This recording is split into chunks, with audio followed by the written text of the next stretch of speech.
G'day everyone, we are here and we're going to start working on a colour along, and we're going to be doing it in Johanna Basford's Lost Ocean. And the page that we are doing is a double page spread. So every month or every month or two I do a buddy colour with Wendy, and this is the one that she chose for this month. It'll probably might end up going off into next month depending on how the world is going and how busy I get, but she's aware of that, and I know that she's having some things at the moment as well. So we are going to be doing this, and I'm going to use the Phoenixcolor pencils. So I just did a review of them on my, well, not a review. This is me colouring with them to figure out if I like to colour with them. I just did a first impression swatch of them. And these are those, and they come in booklets. The booklets that we're going to use today, because we're going to be working on the background, are the Distant Waters and The Way of the Sky and the Earth. So the blue and the white one. They're the books that we're going to be pulling from today to get the background done. And I guess that's kind of it. As always, you can look at how I'm doing this and replace it quite easily with something like Prismacolor or whatever other pencil that you like to use. So don't get caught up on thinking that you have to have these pencils to be able to do this. More often than not, I certainly, if I'm getting inspired by someone's colouring, I don't have the pencils that they're using or something like that. I just look at the colours and the tones and how they've gone about it and try to adapt that to pencil sets that are doing. So we're going to work, I should be smart and work from right to left because I'm left-handed. I was about to start on the left side. That's a problem, like your brain, because we read left to right, automatically wants to start that way. But the reality is that I smudge it then. So I should be smart and start with that. Alright, so the first colour I'm going to start with is, will be, it will be Blue 11, which is Indigo. This is from the blue set.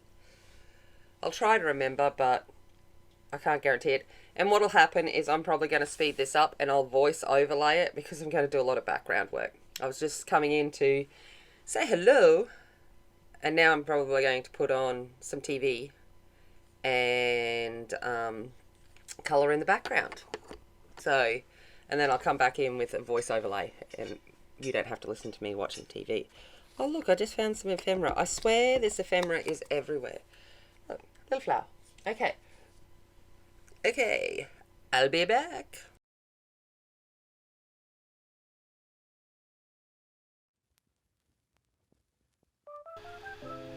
Alright, before I explain what I'm doing here, what I'm putting out, and I'll tell you at the end of this video, is a challenge to think about, because we know how I'm like about these pencils. I think they're amazing, and sharpening them is going to kill me.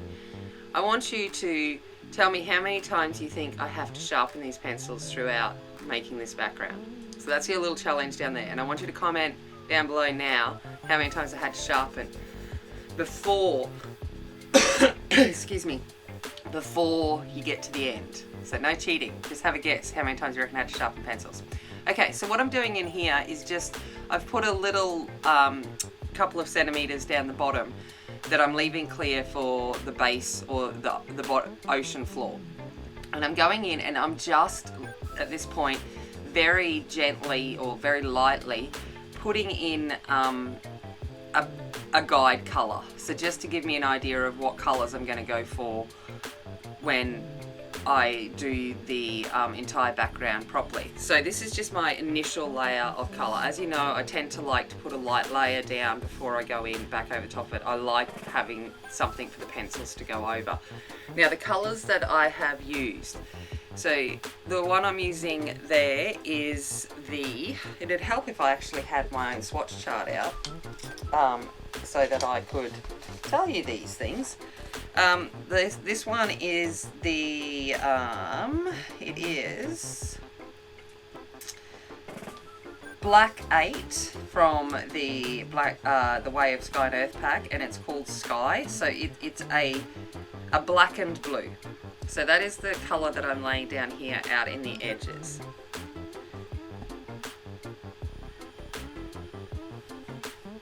I was really nervous about starting this because I'm like, one, are these pencils going to work? And two, you'll see in a second, I'm going to try something and see if it kind of happens and all that. So I'm just putting in some indications now of what it would be like for the light to be coming through parts of the top of the water.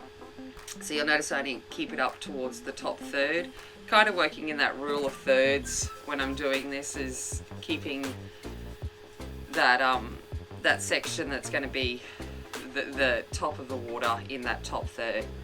So I'm just going through and just putting some indications. I'm not being particular about where I put this. Ocean ripples aren't even. Some are connected, some aren't connected, and I'm just placing them down just as guidelines for me later on. The next colour I go in with is, I've got to get them all out. Oh. Look at me dropping pencils. Well, you can't look at me because you can't actually see me while I'm dropping the pencils. But I'm going in with indigo. So the indigo is blue 11. So it's from the blue set. And I'm going to use that to further bring out from the gradation as we're going through this.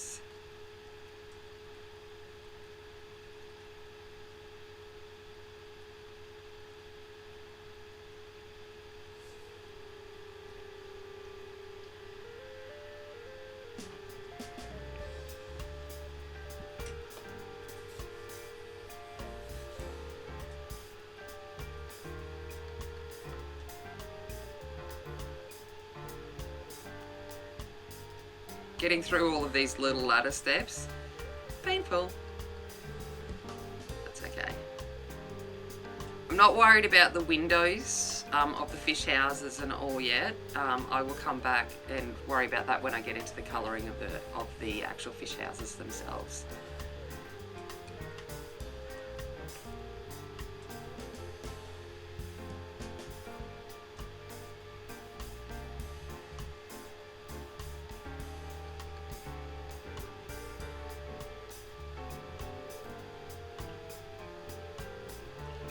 Using that indigo again just to basically I'm going a little bit further with everything I do with each of these colour transitions. So I'm going to have my light source coming, or my sunlight rays, that pinpoint light source coming from the top centre. So I'm keeping it centred.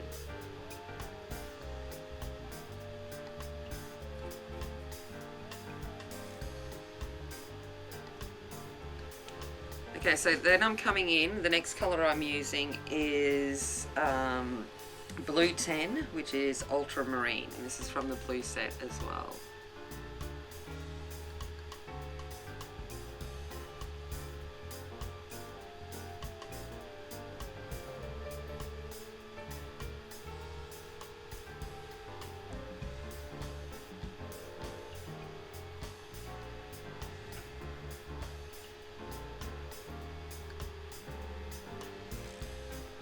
You'll notice that when I get to that top section, I turn my pencil and make sure my pencil strokes are going from like right to left, left to right, so horizontally, because I want to keep any strokes that come through, I want to look like water strokes, so I want it to have that horizontal nature.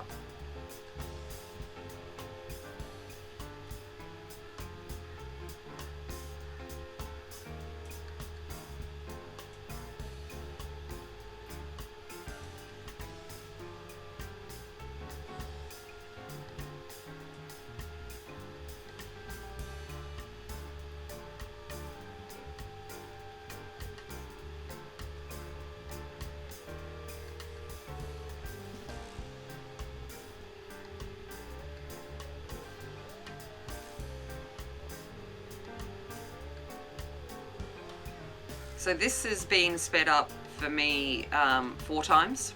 So if you speed it up 2 times, you'll be watching it in a fairly fast pace. But it took about 2 hours for me to do this background, and I only focus on the right side of the page mostly. This laydown, yes, I'm doing both of the 2-page spread, but to show you what I'm doing, I only did 1/2 because it was basically replicated on the second page.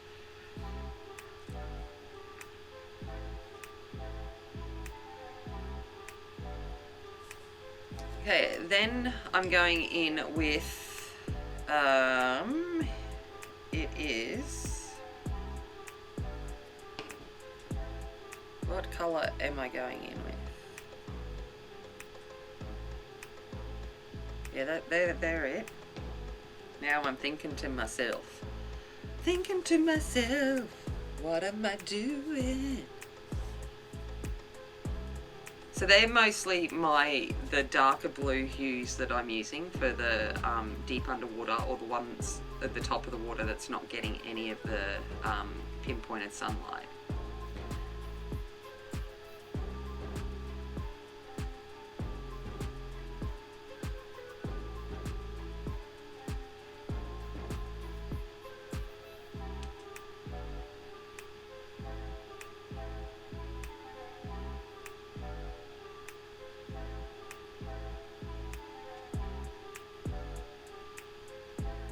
And these little ladder steps, oh my gosh, they're just the most annoying things throughout this entire thing. Luckily you don't actually have to see me do it all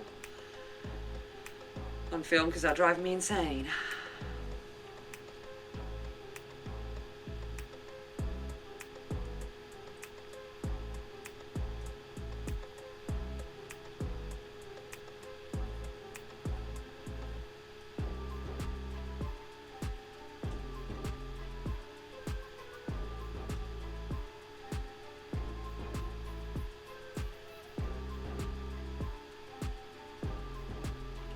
And you'll notice I'm not neat at all with this laydown. I'm not too worried about, you know, strokes or pencil marks being shown or whatever like that, because I know I'm going to come in over the top of it. It's just to help me when I'm doing it properly in the next layers. So now I'm coming in more with our turquoise colours, and the darker turquoise that I'm using is Blue Green 4, and this is Cyan. So this is the darkest one that I am using. Again, this is from the blue set.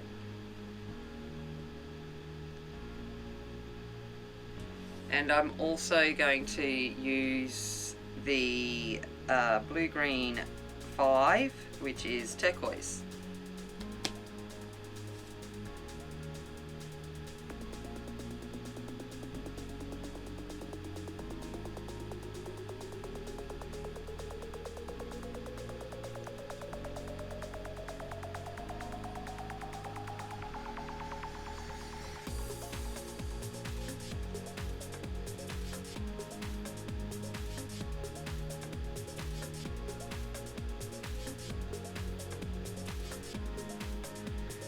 Okay, now I'm just going in with the lightest colour that I've got, which is Lunar White, and this is White 4. This is from the black and white set, and as the name suggests, it's a soft, like a very pale blue, mostly with white.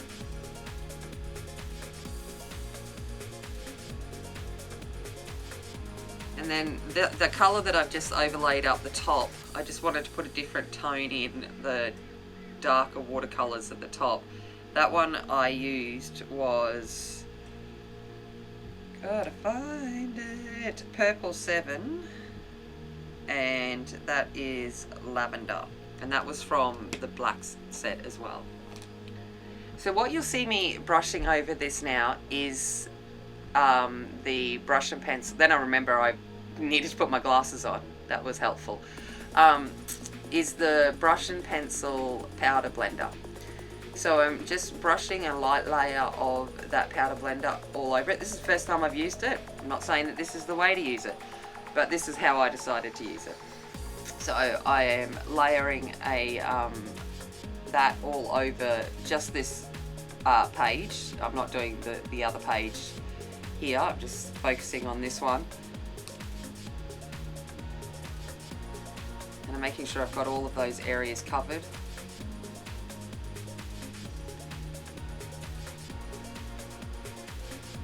Put the lid back on properly because I might have dropped it a couple of times and spilled a little bit. Luckily it's got a sifter on it.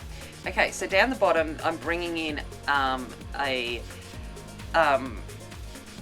it's black too, and it's basically a very deep dark grey. So you're probably looking at something like a cool grey 90%. And I'm just going right down where it meets the ocean floor, just so I can get a transition when I come back in and do the ocean floor later. I want an obvious line. Then I'm just repeating the steps with the gradation using the different coloured pencils that I've stepped you through with. So indigo, ultramarine,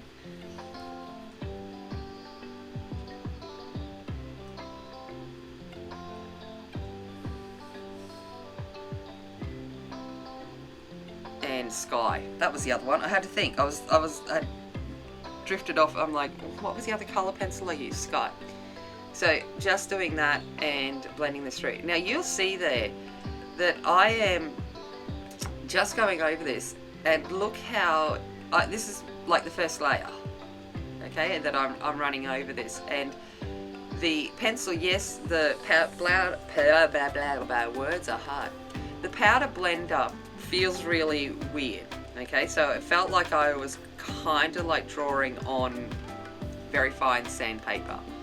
So if you've ever done any drawing on sanded paper, you kind of get that feeling. So it was very dry feeling, but oh my gosh, it took my pigment everywhere I wanted it to go with not much effort at all.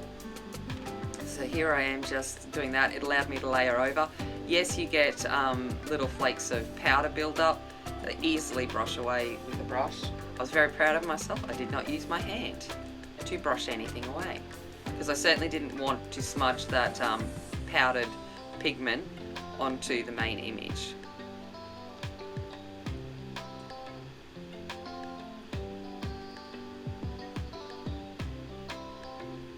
So you'll just see that each time I add another colour, I bring that colour back over the colour I'd done previously, and that's what allows that kind of transition to occur, that you aren't going from one colour to the next. It's that seamless blend into dark to light. There's that brush. Look at me go.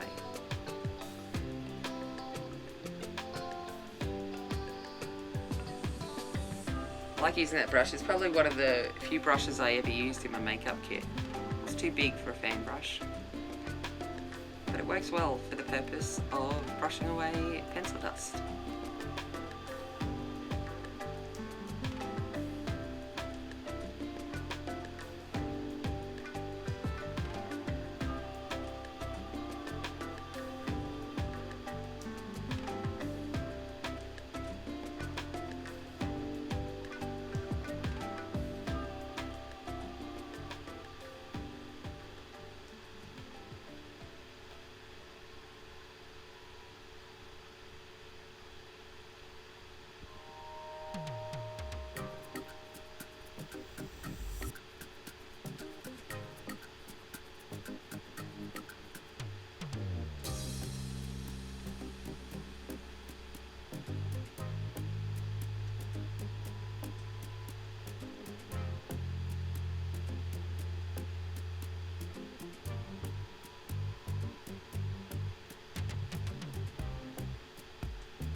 Now, whilst I always look like I'm in death grip, you know, the joys of being a lefty, I am not putting hard pressure on here. So while it might look like that I'm using a heavy pressure for this laid out, I'm not. I'm actually being quite gentle with it. It just never kind of appears with that. I can't do the holding the pencil way back to get a lighter pressure thing. I've just learnt how to, I guess, measure how heavy I am in the same grip.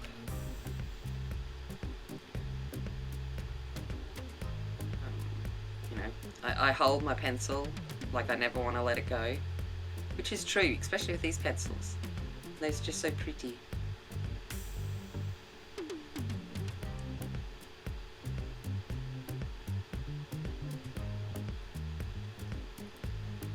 So if I feel that it's just not blending like it was previously, I've just brushed a little bit more of that powder blender over there, with my hand resting as it does on a page.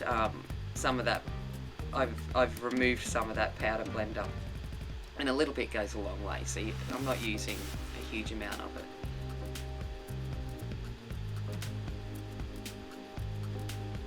It's kind of weird watching myself back while I'm colouring. I'm like, oh, what'd you do that for? What are you doing there?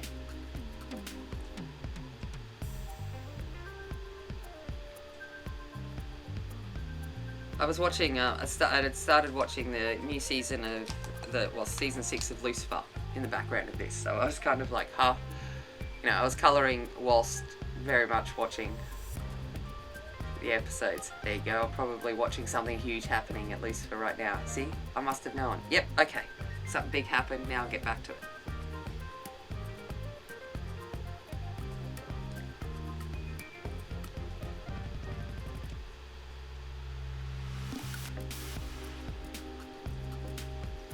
Funny, and I've done it again. I've watched, most of the episodes of the season, but I can't bring myself to watch the last couple of episodes. It's that kind of feeling of, it's the final, and you just don't want it to end. So if I put off watching those last couple of episodes, then it's never over. I will at some point watch them, but you can't just go, no. The girls desperately want me to watch it so that we can discuss this, because they've already watched them all.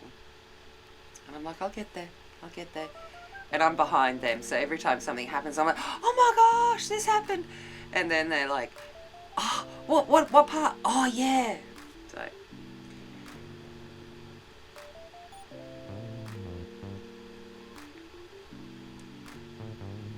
So I'm just going back over and doing a second run over of these colours, just to smooth out anywhere that might need it, but again, still a light layer. Well, my version of a light layer, probably not other people's version of light layer. I'm never going to have Shannon and Emily's super light touch, but my version of a light layer. I'm not smushing, let's put it that way.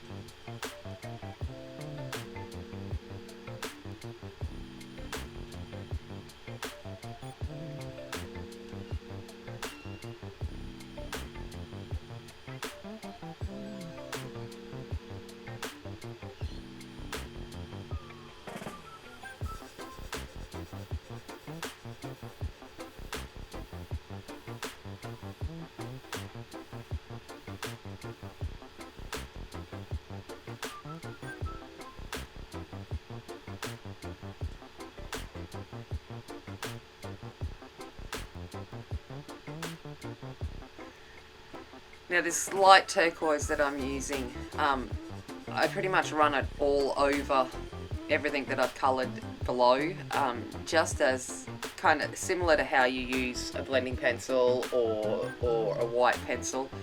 Use that lighter colour just to do that final little, I'm going to blend it all together kind of thing.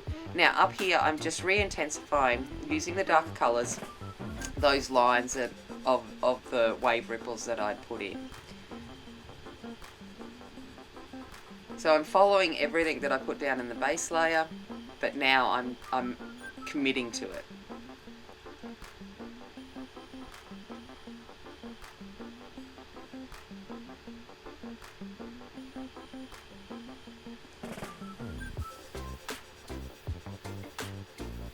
find commitment hard, so there's a reason why I'm single.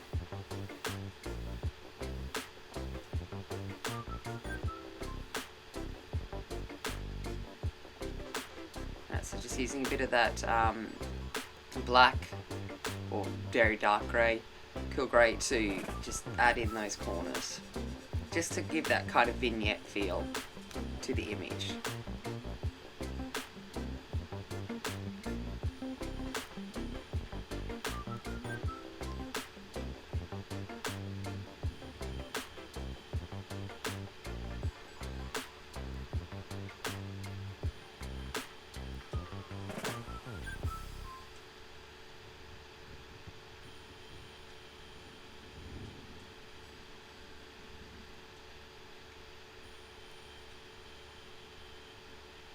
You'll notice that at this point I've just gone, yep, not even going to try. I've turned my book, made it much easier to draw these horizontal lines, because they're now vertical lines, and it just worked so much simpler to do that.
So now I'm starting to use that lighter of the blues to bring in and put some highlighted ripples through the main sunburst spot.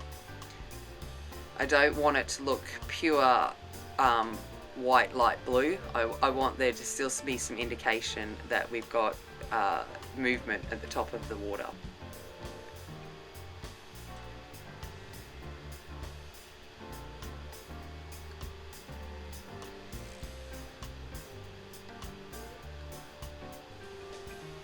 And the last thing I'm doing is coming in with that light turquoise, or the light blue, and doing this final middle section.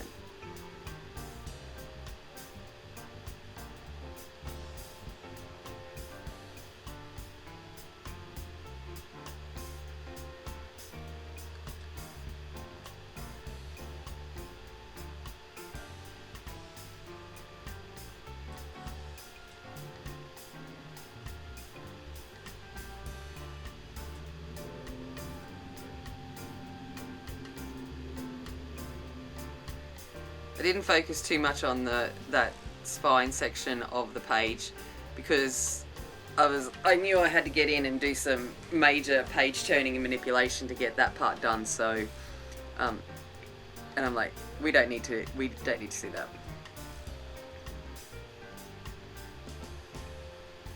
I'm telling you, I sat there and bent the book and busted the spine. So if it all falls apart on me, that is why.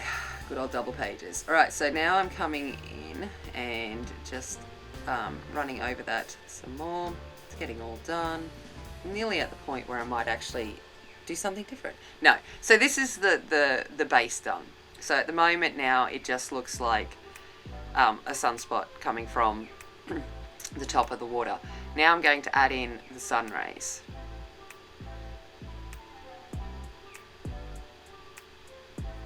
So I was using Prisma White to help give that white appearance, but I will change it in a moment.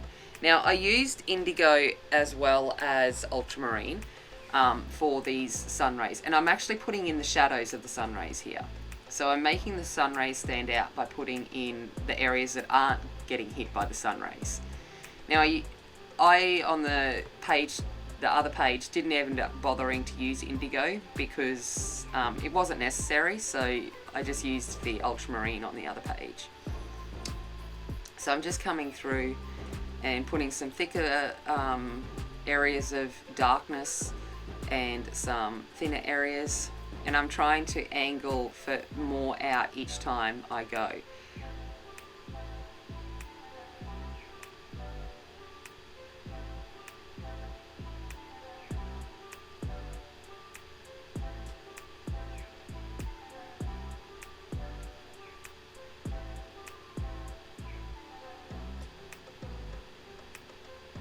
This one I made really crooked. I do go back in later and fix these angles. It erases really well because I've actually only done light layers.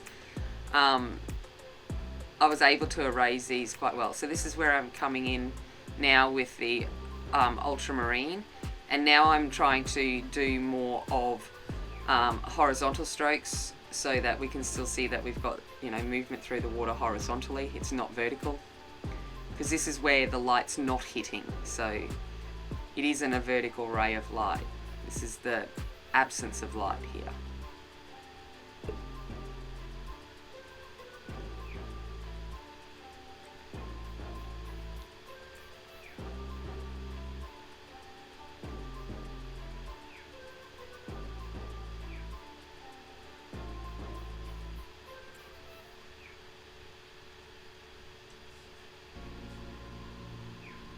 And then I'm using that light turquoise to blend it all in with what I've already done. I didn't want too much harshness in this area, so I've used that to fill in the spots and soften it out.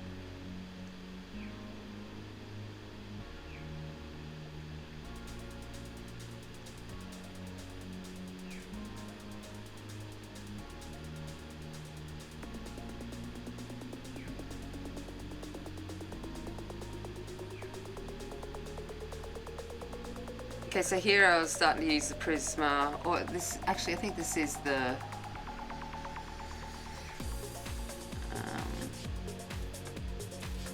this is where I come in. This is what I decided to end up using. This is the Staedtler Lumo Color Permanent in white. Now, it's a China graph pencil, so it's got an interesting texture. It's not a normal pencil. It's designed to write on things like glass and so forth, but it's extremely opaque. So this is what I have used to come through, and I've run it along the edge of those areas that I've created for shadow, as well as in other places, to get my sun ray lines coming through. This is the last step because I won't be able to go, but it would resist putting coloured pencil over the top of it. So this is a final layer.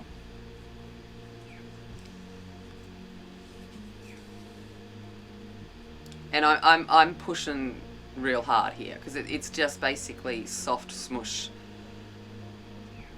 and I want that opacity to stand out, so I'm just like, you know, forcing it in there.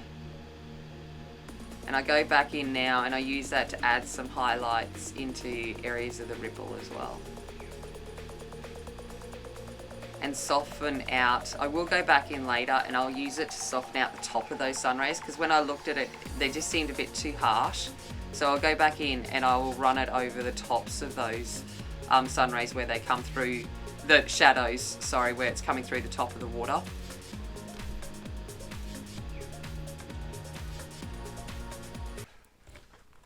Alright, so we have finished our background. I have finished it off, and now I've got to find it, of course. There we go. So this is it completed. And I asked at the beginning of the video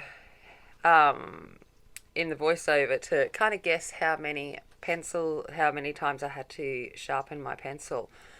And you might be surprised. So, let's have a look at my pencils. So these are the 8 pencils I used. And as you can see, I only sharpened these 2. And they still actually have a fair point on them at the end. So using the pencil blender basically extended the pigment life of these pencils, which was something that come to, like, it was a surprise to me also. I was figuring I'm going to go into this and I'm going to cry every time I sharpen my pencil doing a full background in coloured pencil, but it worked really well.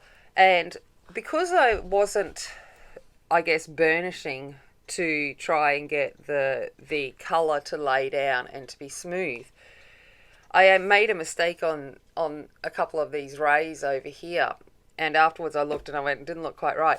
They erased quite well, so I was able to erase it and then go in and redo it. So whilst it was a strange kind of feeling doing the colouring on it, because it made it very dry feeling, the powder blender, which makes sense because it's quite a powdery colour, but a powdery substance. But yeah, I was genuinely surprised by that.